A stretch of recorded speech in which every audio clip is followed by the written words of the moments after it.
Hello and welcome friends. मैं हूं आकाश कोटनाला। आप देख रहे हैं yoga and Ayurveda science YouTube channel. दोस्तों, आज फिर से न्यू टॉपिक न्यू लेक्चर लेकर के मैं आपके बीच उपस्थित हूं। आज हम यहां पर फिर से घैरण संहिता की सीरीज को आगे बढ़ाते हुए एक और बंध के बारे में चर्चा करने वाले हैं। इससे पूर्व हमने जैसे कि मूल बंध है या फिर जितने भी 25 मुद्राएं एवं बंध हैं, साथ ही साथ जितने भी आसन हैं घैरण संहिता में, पूरा जो ग्रंथ है उसका परिचय मैंने आपको यहाँ पर दिया है। साथ ही साथ योग ग्रंथों से संबंधित आपको चैनल पर 550 प्लस लेक्चर्स दिए जा चुके हैं। आप इन्हें देख सकते हैं, कुछ नया सीख सकते हैं। साथ ही साथ आपको बता दें कि यहाँ पर हमने घैरण संहिता की सीरीज यहाँ पर प्रारंभ की है। अभी तक मैं आपको घैरण संहिता से संबंधित लगभग 35 से 40 लेक्चर आपको यहाँ पर दे चुका हूं। तो आज हम यहाँ पर जानेंगे घैरण संहिता में वर्णित जालंधर बंध का संपूर्ण परिचय। इसको जालंधर बंध क्यों कहा जाता है, इसका नामकरण, इसकी विधि, लाभ, सावधानियां, सबके बारे में हम यहाँ पर चर्चा करेंगे। उससे पूर्व हमें जानना आवश्यक है कि मुद्रा बंध किसे कहते हैं। तो मैंने आपको पहले भी बताया है, घैरण संहिता में मुद्रा एवं बंध का जो चैप्टर है उसका जो परिचय है वो हमने पहले भी जाना है। फिर भी थोड़ा मैं आपका रिवीजन करा देता हूँ। आप ध्यान दें, महर्षि घैरण ने सप्त साधन के अंतर्गत तृतीय साधन में मुद्रा एवं बंध का वर्णन किया है। जो महर्षि घैरण का जो ये घैरण संहिता जो ये ग्रंथ है 7 साधनों में विभाजित है। इसका जो तृतीय जो साधन है उसको मुद्रा एवं बंध के नाम से जाना जाता है। साथ ही साथ वहां पर महर्षि घैरण कहते हैं कि ये जो मुद्रा एवं बंध का जो चैप्टर है, इनके अभ्यास से स्थिरता प्राप्त होती है। आसनों से अलग वहां पर बताया गया है, प्राणायाम है, प्राणायाम से कहा है कि लाघवता प्राप्त होती है, धारणा है, ध्यान है, समाधि है। तो जो मुद्रा एवं बंध के बारे में बताया, कहा है कि इनके द्वारा स्थिरता प्राप्ति होती है। अब यहाँ पर आप ये जान चुके हैं। मैं आपको फिर से बता दूं कि अगर जो आप 25 मुद्रा एवं बंध के बारे में जानना चाहते हैं तो आप वीडियो के ऊपर आई के बटन पर क्लिक करके वो वीडियो देख सकते हैं। अब हम जानते हैं कि जालंधर बंध का नामकरण, जो ये जालंधर बंध है इसे जालंधर बंध क्यों कहा जाता है। तो आप देखेंगे हठ योगी ग्रंथों की मान्यता के अनुसार इस बंध का वर्णन जालंधर नाथ ने किया, इसलिए इसे जालंधर बंध कहते हैं। जो ये जालंधर बंध है जिसके विधि हम आगे जानने वाले हैं, तो कहा जाता है कि जो नाथ संप्रदाय के जो एक गुरु थे, नाथ संप्रदाय के जो योगी थे जिनका नाम था जालंधर नाथ, तो उन्होंने इस जो ये बंध है इसका वर्णन किया अपने जीवन काल में। उनके बारे में हम माना जाता है कि उन्होंने इसका ज़्यादा से ज़्यादा प्रचार प्रसार किया, इसलिए इस बंध का नाम जालंधर बंध पड़ा है। मैं आपको बता दूं ये कुछ ग्रंथों की मान्यता है, ऐसा मैं नहीं कहता, या फिर पूर्ण रूप से यहाँ पर ये स्वीकार नहीं किया जा सकता, सिर्फ एक मान्यता है। आगे आप यहाँ पर देखेंगे, अगर जो हम इसकी विधि के बारे में चर्चा करें, किस प्रकार से इसका अभ्यास किया जाता है, तो आप यहाँ पर जो ये इमेज यहाँ पर देख रहे हैं, इस जो ये इमेज है ये जालंधर बंध की है। घैरण संहिता के अनुसार लिया गया है, घैरण संहिता के अनुसार है, जैसे कि आप यहाँ पर देख सकते हैं। तो यहाँ पर जो ये स्थिति है यह जालंधर बंध की है। सर्वप्रथम हमें किसी भी ध्यानात्मक आसन में आ जाना है। किसी भी बंध के अभ्यास के लिए या तो हम पद्मासन का अभ्यास करें या फिर सिद्धासन का अभ्यास करें। तो यहाँ पर अगर जो हम सिद्धासन में आते हैं तो सिद्धासन में आने के पश्चात हमें अपनी सिर और गर्दन, अपना जो मेरुदंड है इसे बिल्कुल सीधा रख लेना है। अपनी जो श्वास है उसे शिथिल बनाना है, पूरा शरीर शिथिल हो जाए, आंखें बंद कर लेनी है। जब ये स्थिति, इस प्रकार की स्थिति हमारी हो जाए, इसके पश्चात हमें प्रथम श्वास प्रश्वास करना है, यानी कि श्वास लेना है और श्वास छोड़ना है। तत्पश्चात फिर से हमें श्वास लेनी है और श्वास ले करके हमें बंध लगाना है। कौन सा? जालंधर बंध। लेकिन उससे पूर्व आप ध्यान रखें कि यहाँ पर हमें कुंभक का अभ्यास करना होगा, यानी कि जो श्वास हमने जो ली है उसे रोके रखना होगा। जब हम श्वास को रोक लेते हैं, इसके पश्चात हमें अपना जो सिर है इसको मोड़ते हुए, अपनी जो चिन्ह है, अपनी जो ठुड्डी है, इसे छाती पर लगाने का अभ्यास करना है। कोशिश करना है कि अपना जो कंठ मूल होता है इस पर अपनी जो चिन्ह है, जो ठोडी है, वहां पर जम सके, वहां पर टच हो सके। जब इस प्रकार की रहे तो उससे पूर्व हमें ध्यान रखना है कि हमारे दोनों हाथों से हमारे दोनों पैरों के घुटने दोनों टच हों, इनसे दोनों हथेलियों से हमें अपने घुटनों को प्रेस करना है, यानी कि दबाए रखना है। तो ये जो आप स्थिति यहाँ पर देख रहे हैं, यह जालंधर बंद की स्थिति है। जब हम थोड़ी देर, जितने देर तक हम होल्ड कर पाते हैं, रुक सकते हैं, रुकना है। इसके पश्चात फिर से हमें हाथों को शिथिल बनाना है और तत्पश्चात हमें अपना जो बंद जो लगाया हुआ है उसे हमें शिथिल करना होता है, उसे हमें रिलीज करना होता है। तो ये जालंधर बंद का यहाँ पर अभ्यास महर्षि घेरन ने बताया है। आप ध्यान रखें, सर्वप्रथम हमें किसी भी ध्यानात्मक आसन में बैठना है।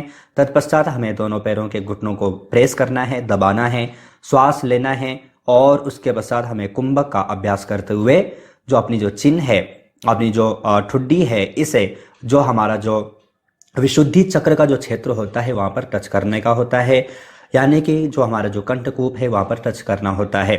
तो ये जो आप अपने जो ये अभ्यास पढ़ा, ये जो विधि पढ़ी, ये जालंधर बंद की विधि है। मैं आपको फिर से बता दूं कि ये जो मैंने आपको बताया घेरन संहिता के अनुसार है।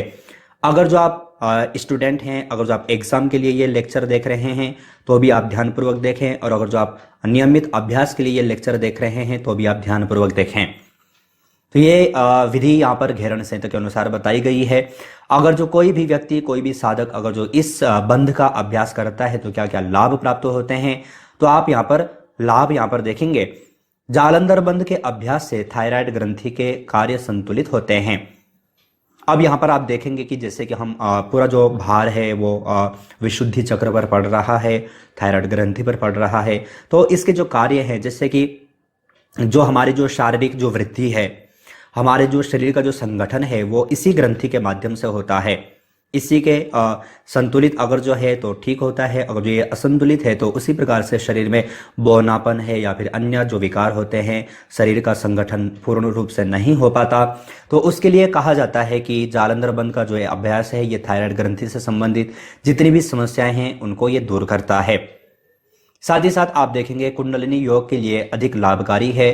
कोई भी जो बंध है कुंडलिनी शक्ति के लिए, जागरण के लिए काफी लाभदायक मानी जाती है, यह भी आपको ध्यान रखना है। साथ ही साथ आप देखेंगे विशुद्धि चक्र से संबंधित सभी लाभ प्राप्त होते हैं, जैसे कि मैंने आपको बताया। क्योंकि इस दौरान हमारा जो पूरा जो विशुद्धि चक्र है, जैसे कि हमने मूल बंध में देखा तो वहां पर हमारा जो पूरा जो प्रभाव पड़ रहा है वो मूलाधार क्षेत्र पर पड़ता है। इस दौरान हमारा जो इस बंध का जो अभ्यास का जो पूरा जो प्रभाव पड़ रहा है वह विशुद्धि चक्र पर पड़ रहा है। तो इससे संबंधित जितनी भी समस्याएं होंगी वो दूर होंगी और जो भी लाभ जो प्राप्त होने के होते हैं वो यहाँ पर प्राप्त होंगे। तो ये आपको यहाँ पर ध्यान रखना है। विशुद्धि चक्र के कौन कौन से लाभ हैं तो ये मैं आपको षट चक्र में बता चुका हूँ, या फिर अगर जो आप और अधिक जानना चाहें तो कुछ दिन पश्चात मैं आपको सभी षट चक्रों के बारे में भी लेक्चर चैनल पर देने वाला हूँ। तो आपके जो ये सारे कॉन्सेप्ट हैं ये अच्छे ढंग से क्लियर हो पाएंगे। तो यहाँ पर हमने लाभ भी यहाँ पर जान लिया। अब इसके लिए क्या क्या सावधानियां बरतनी चाहिए ये भी हमें ध्यान रखना है। हर किसी व्यक्ति को हम इसका अभ्यास नहीं करा सकते, या फिर स्वयं में भी अगर जो हमें ये समस्याएं हैं तो हमें थोड़ा ध्यानपूर्वक इन मुद्राओं का, इन बंधों का अभ्यास करना है। तो यहाँ पर बताया गया है कि सर्वाइकल स्पॉन्डिलाइटिस है, या फिर उच्च रक्तचाप है, हृदय रोग है, या फिर अभ्यास के दौरान अगर जो घबराहट पैदा हो तो अभ्यास रोक देना चाहिए। तो जैसे कि सर्वाइकल स्पॉन्डिलाइटिस अगर जो किसी को है तो इसका अभ्यास ना करें, या फिर किसी को अगर जो आप अभ्यास करा रहे हैं तो उनको भी ध्यानपूर्वक कराएं। पहले तो इसका अभ्यास ही ना कराएं जिनको सर्वाइकल की प्रॉब्लम है। उच्च रक्तचाप है, वैसे तो आप ध्यान दें कि ये जो बंध है इसके द्वारा जो उच्च रक्तचाप है ये ठीक होता है, यानी कि ये लेवल पर आता है। लेकिन यहाँ पर हम क्या करते हैं, यहाँ पर श्वास को रोकते हैं। तो श्वास को रोकने के कारण यहाँ पर उच्च रक्तचाप में थोड़ा समस्या पैदा हो सकती है। तो इसलिए कोशिश करें कि उच्च रक्तचाप में भी इसे अवॉइड करें। हृदय रोग है तो हृदय रोगों से संबंधित, क्योंकि आप ध्यान दें, क्योंकि हम यहाँ पर जब बंध का अभ्यास कर रहे हैं तो उस दौरान हम श्वास को रोकते हैं। हम श्वास लेकर के हम श्वास को रोकते हैं, यानी कि हम कुंभक का अभ्यास करते हैं। तो ये थोड़ा इनके लिए, इसलिए हमें यहाँ पर थोड़ा ध्यान यहाँ पर बरतना होगा। और कोई भी इस दौरान कोई भी घबराहट अगर जो पैदा होती है तो अभ्यास को रोक देना चाहिए। तो ये हमने यहाँ पर जालंधर बंद का नामकरण, उसकी विधि, उसके लाभ, उसकी सावधानियां, हो सकता है कि लेक्चर आपको लंबा लगा हो, लेकिन पूरा जो टॉपिक है, पूरा जो कॉन्सेप्ट है, मैंने आपको क्लियर कराने का यहाँ पर प्रयास किया। आशा है आप अच्छे ढंग से समझ चुके होंगे। अगर जो लेक्चर आपके लिए यूजफुल था तो आप लाइक जरूर कीजिए। साथ ही साथ आप सभी जानते हैं लेक्चर के अंत में मैं कुछ प्रश्न आपको यहाँ पर देता हूँ जिससे आप स्वयं का टेस्ट ले सके। तो प्रथम प्रश्न आपके लिए यहाँ पर है, निम्नलिखित में से हठ प्रतिपिका में वर्णन प्राप्त होता है? सप्तांग योग का, अष्टांग योग का, चतुरंग योग का, कोई नहीं। तो हठ प्रतिपिका ग्रंथ मैंने आपको पूरा चैनल पर दिया है और वेबसाइट पर भी आपको पढ़ने को मिल जाता है। तो इसका सही आंसर क्या है आप छांट करके वीडियो के कमेंट बॉक्स में भेजिएगा। दूसरे प्रश्न की ओर चलें। निम्न में से मूलबंध का तात्पर्य किस चक्र से है? मूलाधार से, मणिपुर से, विशुद्धि से, कोई नहीं। तो जो ये मूलबंध है इसका अभ्यास अगर जो हम करते हैं तो उस दौरान किस चक्र पर इसका प्रभाव पड़ता है मैंने अभी भी बताया, और जो मूलबंध है इसके लेक्चर में भी मैंने आपको बताया है। आप सही आंसर छांट करके वीडियो के कमेंट बॉक्स में भेजिएगा। तीसरे प्रश्न की ओर चलें। निम्नलिखित में से जालंधर बंध का तात्पर्य किस चक्र से है? मूलाधार, मणिपुर, विशुद्धि, कोई नहीं। तो इस दौरान अगर जो जब हम मूलाधार जालंधर बंध का अभ्यास करते हैं तो कौन से चक्र पर प्रभाव पड़ता है आपसे पूछा गया है। सही आंसर छांट करके वीडियो के कमेंट बॉक्स में भेजिएगा। साथ ही साथ मैं आपको बता दूं, जो प्रश्न आप यहां पर देख रहे हैं किसी भी एग्जाम में, किसी भी इंटरव्यू में आपसे इसी प्रकार से पूछे जाते हैं। इसीलिए चैनल की ओर से प्रश्नोत्तरी सीरीज की 3 ई बुक पब्लिश की जा चुकी हैं। तीनों बुक योग ग्रंथों से संबंधित है। तीनों में आपको योग के 10 से 20 ग्रंथों से संबंधित एमसीक्यू मिल जाते हैं। एक में आपको 500 प्लस, एक में आपको 1000 प्लस, एक में आपको 1500 प्लस एमसीक्यू मिल जाते हैं। आप तीनों में से कोई भी बुक डाउनलोड परचेस कर सकते हैं। तीनों का लिंक आपको वीडियो के कमेंट बॉक्स में, वीडियो के डिस्क्रिप्शन बॉक्स में मिल जाएगा। नेक्स्ट चौथे प्रश्न की ओर चलें। चौथा प्रश्न है, निम्नलिखित में से महर्षि घेरण्य के अनुसार बंध की संख्या है? 1, 2, 3, 4। तो बंध घेरण संहिता के अनुसार कितने हैं? सही आंसर छांट करके वीडियो के कमेंट बॉक्स में भेजिएगा। तो आज हमने यहाँ पर घेरण संहिता का एक और न्यू टॉपिक यहाँ पर जाना है, हल किया है।